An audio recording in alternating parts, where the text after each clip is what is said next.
Shalom, selamat pagi anak-anak hebat semuanya. Semangat belajar untuk hari ini ya. Nah, untuk tematik masih pada tema 4 tentang kewajiban dan hakku. Dan kita sudah selesai belajar pada subtema 1 tentang kewajiban dan hakku di rumah. Dan hari ini kita masuk pada subtema yang kedua tentang kewajiban dan hakku di sekolah. Nah, anak-anak hebat, untuk video penjelasan kali ini kita akan bahas materi pada pembelajaran 1, 2, dan juga 3. Untuk itu anak-anak, fokus belajar kita hari ini ada pada halaman 48 sampai halaman 64. Sekali lagi, fokus belajar kita hari ini ada pada halaman 48 sampai halaman 64. Nah, anak-anak hebat, Miss Rani mau tanya, siapa yang mau sukses? Wah, semua pasti mau sukses hebat. Nah, memiliki anak yang sukses merupakan harapan setiap orang tua di rumah. Nah, guru-guru di sekolah juga punya harapan untuk memiliki siswa-siswi yang sukses. Nah, lalu apa saja yang harus kita lakukan untuk menjadi siswa yang sukses? Nah, sekarang misalnya minta anak-anak perhatikan di halaman 48 sampai halaman 49. Mari anak-anak perhatikan buku tematik masing-masing di rumah di halaman 48 sampai halaman 49. Di sini ada cara-cara bagaimana menjadi siswa yang sukses. Mari kita simak sama-sama. Beberapa cara untuk menjadi siswa yang sukses adalah yang pertama, kenali gurumu. Kamu akan dapat belajar dengan baik jika kamu mengenali gurumu. Nah, ajaklah orang tuamu untuk mengenali gurumu juga. Yang kedua, buatlah tempat belajarmu nyaman untuk belajar, karena tempat belajar yang nyaman akan membuatmu dapat belajar dengan baik. Ruang belajar yang rapi, nyaman, tenang, dan lengkap dengan semua hal yang dibutuhkan untuk belajar. Dan kalian harus pastikan bahwa tempat belajar tidak terganggu dengan televisi atau peralatan lain yang dapat mengganggu proses belajar kalian. Yang ketiga, buatlah jadwal belajar di rumah. Nah, waktu belajar yang paling efektif di rumah untuk kelas 3 SD setidaknya 30 menit. Kalian bisa membuat jadwal untuk belajar selama 30 menit di rumah, baik itu pada malam hari atau bisa juga di sore hari. Yang keempat adalah belajar mengatur waktu. Nah, anak-anak hebat, jika kalian mampu mengatur waktu kalian, maka kalian akan fokus pada pelajaran dibandingkan menghabiskan waktu untuk hal-hal lain yang kurang penting.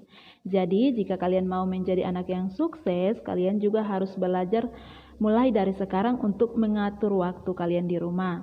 Yang kelima, kalian harus pahami aturan sekolah. Nah, semua sekolah mempunyai aturan dan konsekuensi mengenai perilaku siswanya. Sekolah biasanya mencantumkan peraturan tata tertib atau sejenisnya. Peraturan ini mencakup tata krama siswa, cara berpakaian, penggunaan alat elektronik, dan konsekuensi yang harus dihadapi jika melanggar aturan tersebut. Nah, anak-anak hebat, memahami aturan di sekolah akan melatihmu untuk menjadi siswa yang disiplin dan bertanggung jawab. Yang keenam adalah tidak terlambat datang ke sekolah. Nah, kenapa? Supaya kamu dapat belajar dengan nyaman di sekolah. Untuk itu, kamu harus datang tepat waktu dan tidak terlambat. Yang ketujuh adalah berangkat ke sekolah dalam kondisi siap belajar. Nah, anak-anak hebat, pastikan sebelum kalian berangkat ke sekolah, kalian harus sarapan terlebih dahulu. Karena sarapan yang bernutrisi membantu kalian untuk siap belajar seharian. Nah, pada umumnya anak yang rajin sarapan memiliki energi yang lebih dan akan beraktivitas lebih baik di sekolah. Nah, sebelum berangkat sekolah juga, kalian tidak boleh lupa pamit kepada orang tua kalian. Yang kedelapan, ikuti semua proses pembelajaran di sekolah dengan baik. Nah, kalian harus patuhi guru kalian. Kalian memperhatikan penjelasan guru kalian, kalian harus mengerjakan tugas-tugas dari guru kalian dengan tepat waktu, dan seringlah membaca dan berlatih. Dan yang terakhir atau yang kesembilan adalah ikut terlibat dalam kegiatan sekolah. Nah, anak-anak hebat, Kalian harus belajar untuk ikut berperan dalam setiap kegiatan sekolah. Kalian harus aktif mengikuti kegiatan sekolah agar dapat melatihmu untuk berjiwa sosial dan bertanggung jawab. Kalian juga bisa mengajak orang tua kalian untuk ikut terlibat dalam acara atau kegiatan di sekolah. Nah, itulah beberapa cara agar kamu bisa menjadi siswa yang sukses. Setiap siswa memiliki kewajiban dan hak di sekolah. Nah, apa saja kewajiban dan hak siswa di sekolah? Berikut adalah beberapa kewajiban siswa di sekolah. Yang pertama, harus menaati peraturan. Setiap sekolah pasti punya peraturan. Untuk itu, siswa harus mematuhi peraturan tersebut. Misalnya, datang tepat waktu, memakai seragam yang sesuai peraturan, dan tidak membuat kegaduhan. Yang kedua, harus saling menghormati dengan orang di sekolah. Di sekolah juga ada guru, staf, dan teman-teman yang berbeda kelas. Kamu harus saling menghormati satu sama lain, baik dengan guru, staf, dan teman-teman yang ada di kelas lain. Yang ketiga, kamu harus menjaga fasilitas sekolah. Kamu memang punya hak untuk menggunakan fasilitas milik sekolah seperti lapangan olahraga. Nah, selain menggunakannya, kamu juga punya kewajiban untuk menjaga fasilitas itu supaya tidak cepat rusak.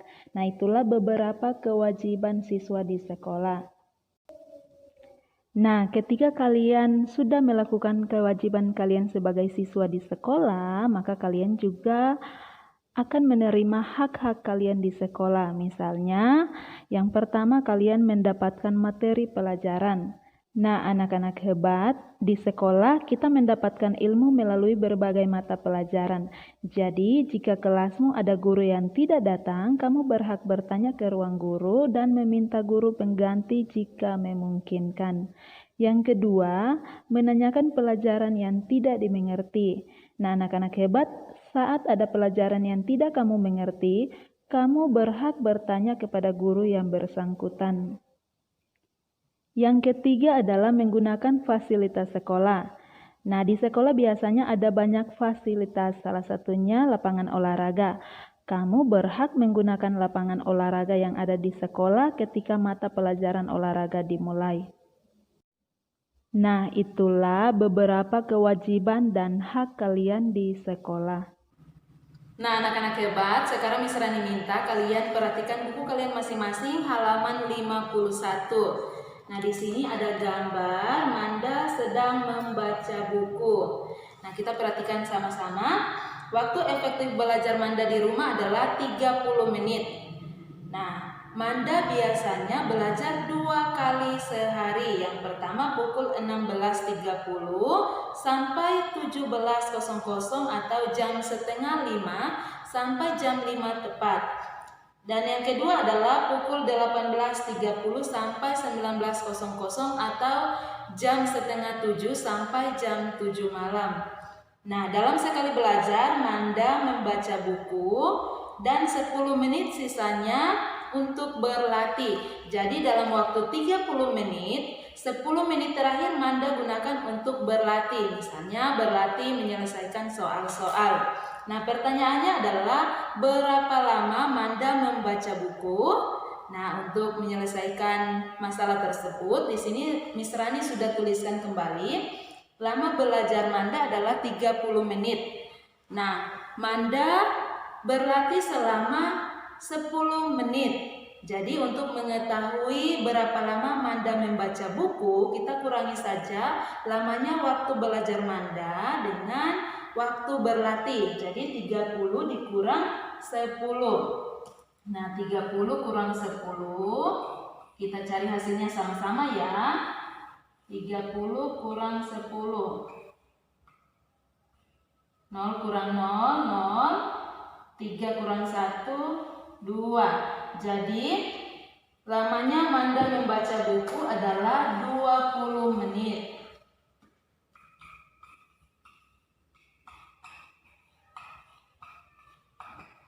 Nah, anak-anak hebat, sekarang kita akan menentukan selisih bilangan 30 ke bilangan 20. Nah, selisihnya berapa ya? Sekarang Miss Rani minta kalian bisa tunjukkan tangan kalian. Nah, dikepal dulu. Nah, kita akan menentukan selisih dari bilangan 30 ke bilangan 20 dengan cara menghitung mundur ya dari bilangan 30. Nah, 30, 29, 28, 27, 26, 25, 24, 23, 22, 21, 20. Nah, jadi selisih bilangan dari bilangan 30 ke bilangan 20 adalah 10.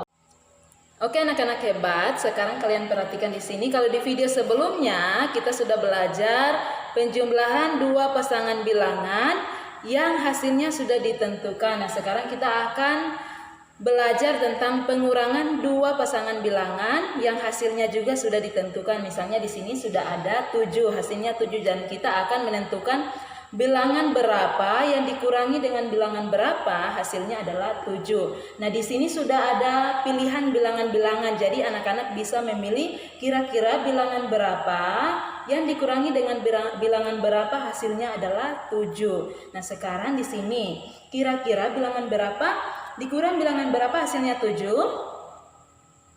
Iya, hebat. Yang pertama ya, Miss Rani pilih bilangan 9 dikurangi bilangan 2, hasilnya adalah 7. Jadi di sini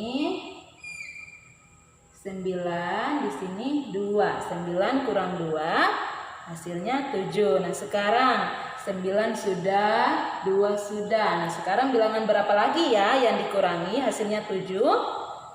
Iya, hebat. 8 dengan 1. Nah, kita tulis ini. 8 dikurang 1, hasilnya adalah 7. Nah, ini sudah. Nah, sekarang yang terakhir bilangan berapa lagi yang dikurangi, hasilnya 7? Iya, hebat. 7 dengan 0. Nah, di sini kita tulis 7 kurang 0. Nah, ini adalah pasangan-pasangan bilangan yang dikurangi, hasilnya adalah 7. Nah, sekarang perhatikan contoh berikut lagi. Sekarang anak-anak perhatikan contoh yang kedua. Nah, di sini Miss Rani sudah tentukan hasilnya adalah 10. Jadi kita akan menentukan pasangan bilangan berapa yang jika dikurangi hasilnya 10. Nah, di sini sudah ada pilihan bilangan lagi. Jadi kita akan memilih pasangan bilangan berapa yang jika dikurangi hasilnya 10. Nah, sekarang kita lihat sama-sama ya, kira-kira bilangan berapa yang dikurangi berapa, hasilnya 10. Iya, hebat. Miss Rani pilih pasangan bilangan yang pertama ya. Nah, 20 dikurangi 10. 20 dikurangi 10, hasilnya adalah 10. Coba kita buktikan sama-sama ya. 20 kurang 10. 0 kurang 0, 0. 2 kurang 1, 1. Jadi hasilnya 10. Betul ya? Nah, sekarang yang kedua, pasangan bilangan berapa dan bilangan berapa. Nah, ini sudah. Iya, hebat. 40 dikurangi 30. 40 dikurangi 30. Nah, apakah betul hasilnya 10 atau tidak? Kita buktikan sama-sama. 40 dikurang 30.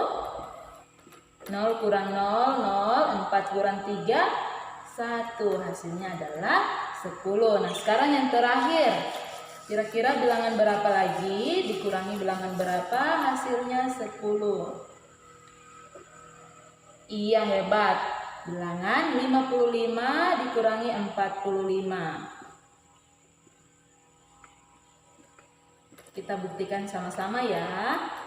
55 dikurang 45. 5 kurang 5, 0. 5 kurang 4, 1. Jadi hasilnya 10. Nah, seperti ini anak-anak. Oke anak-anak hebat semuanya, demikian penjelasan materi untuk hari ini. Tetap semangat belajar di rumah. Tuhan Yesus memberkati. Bye-bye.